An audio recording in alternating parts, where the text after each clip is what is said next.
Imagine getting a message, maybe from someone you think you trust, or seeing an offer online that just looks amazing. But then, one click, maybe one shared photo, and suddenly, well, your privacy, your money, even your reputation could be at risk.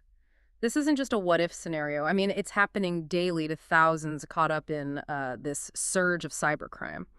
And today, we're doing a deep dive into how this is playing out in one specific region, Madhya Pradesh in India. Yeah. But what we're finding there, well, it offers some really crucial insights for, pretty much anyone online today. We've been looking at some pretty compelling data from there, and what immediately jumps out is this really strong link, a link between the rise in cybercrime and something most of us use every single day, social media. Yeah, it's not just a link. It's fundamental, really. Between January and June 2025, so just 6 months, the cyber police there, they registered over 9,300 cybercrime cases. 9,000, wow. Exactly. And here's the kicker. More than 60% of those cases directly tied to misuse of social media. 60%, okay. That number alone, it really flags how central social media has become, not just for staying connected, but unfortunately as a major avenue for crime. 60%. That feels way more pervasive than I think most people would guess. So, okay, what are these criminals actually doing? What kind of traps are they setting on these platforms? Okay, well, the reports highlight a pretty chilling range of abuses. Yeah. And they're all happening through popular platforms, your Facebook, Instagram, WhatsApp. The usual suspects. Right. We're seeing sophisticated impersonation schemes, people making really convincing fake profiles to fool others. Yeah. Then there's outright blackmail and sextortion, which is particularly disturbing. That's where they coerce victims, often younger people, by threatening to release private images or videos unless they pay up or send more content. That's awful. It is. And then you've got widespread financial scams and damaging defamation campaigns, too. So who's actually falling for these? I mean, who's getting hit the hardest? Is there a specific group that's, an easier target? That's a really critical question. And the data, it paints a very clear picture. Young people, specifically those between 18 and 35. Okay. They've emerged as the most affected demographic. 18 to 35. Yeah.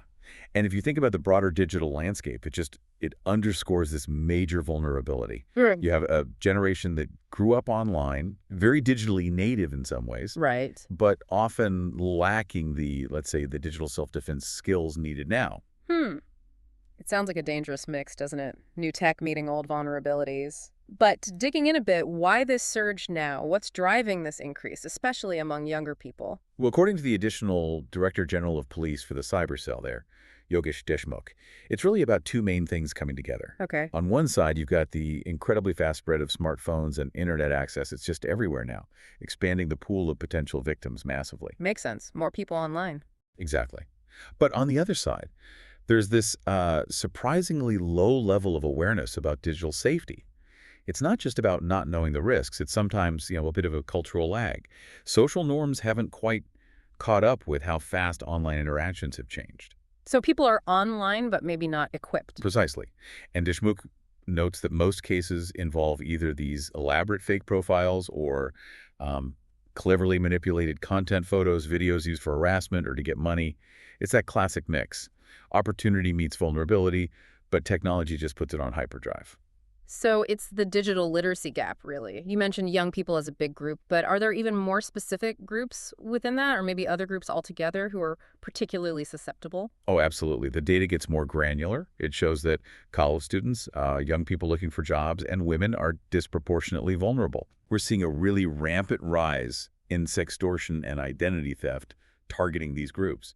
And the fraudsters, they're getting really good, creating convincing fake accounts, manipulating photos, sometimes even using AI now, like deepfakes. Wow, deepfakes too. Yeah, which makes it incredibly hard for the average person to spot the fraud.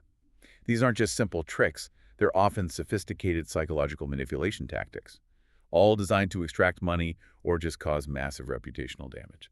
That's really unsettling to think about. Can you maybe give us some specific examples? Like, how does this actually play out for these vulnerable groups? What's the real-world impact? Sure.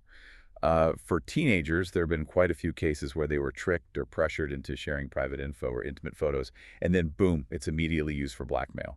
You could just imagine the psychological toll of that. Yeah, devastating. And for women, especially in the bigger cities like Indore and Bhopal, reports of relentless cyber-stalking and online harassment are very frequent, often coming from these fake profiles we talked about.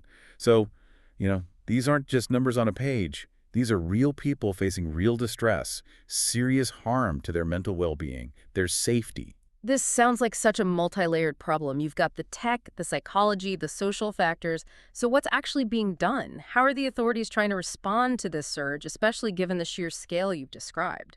Well, to tackle this growing concern, the authorities in Madhya Pradesh have started proactive cybercrime awareness drives. They're specifically targeting schools and colleges. Good. Reaching the young people directly. Exactly. And they're also broadcasting digital safety campaigns through local media, TV, radio, newspapers, trying to build that basic digital literacy across the wider population. That's a crucial step. Okay, so awareness is part of it. Yeah. But what if someone actually becomes a victim? What should they do right away? How do they report it? Yeah, the authorities are really stressing the importance of reporting it promptly. The Madhya Pradesh police strongly encourages using the National Cybercrime Reporting Portal. That's cybercrime.gov.in. Okay, cybercrime.gov.in. Right. And they've also set up a 247 helpline, number 1930, specifically to help victims. And acting fast is key because quick reporting can often, significantly lessen the damage. Sometimes it can even help recover stolen money or stop harmful content from spreading further. Right, time is critical. So looking beyond that immediate response, what about the bigger picture, the future of fighting these crimes? Are there broader strategies being developed, especially since these platforms are global? Yes, there are. The cyber police are planning to work more closely, collaborate directly with the social media companies themselves. Ah. The idea is to speed up taking down offensive content and, crucially, help track down the offenders, even if they're operating across borders, which is, challenging but really necessary. However, officials are very clear. Enforcement alone isn't enough.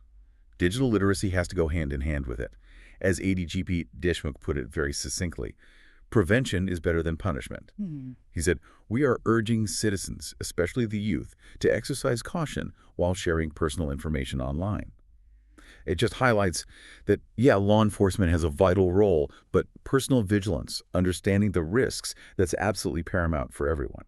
This deep dive really does underscore that double-edged sword of our connected world, doesn't it? All the amazing convenience and connections social media offers. Yeah. But if we're not careful, it becomes this incredibly efficient way to cause serious harm. What's happening in Madhya Pradesh, it feels like a really potent example, a microcosm of these digital safety challenges we're seeing everywhere. Indeed, it does. The patterns we see there, the Yeah. vulnerabilities, they're strikingly similar to what communities are facing all over the world.